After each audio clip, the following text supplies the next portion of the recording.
As we welcome feelings or emotions, we may begin to anthropomorphize what is present. We may begin to observe what shape our feelings or emotions take. If it's a particular color, if it has any texture or features, and how large or small it is. It may call up an image of a person, a place, or a previous memory or experience. Once the shape of your emotion is clear, imagine yourself sitting a comfortable distance away from it and asking it the following questions. What do you want? What do you need? What action are you asking me to take in the world?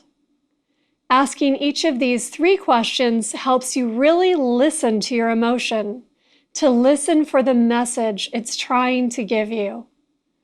Wants are often different from needs, and both of them may be totally different from the action your emotion is trying to help you get to that will bring you closer to harmony. These questions provide us perspective on our emotions. Instead of fusing with every emotion, we gain a better understanding of the deeper messages within each and every emotion we experience.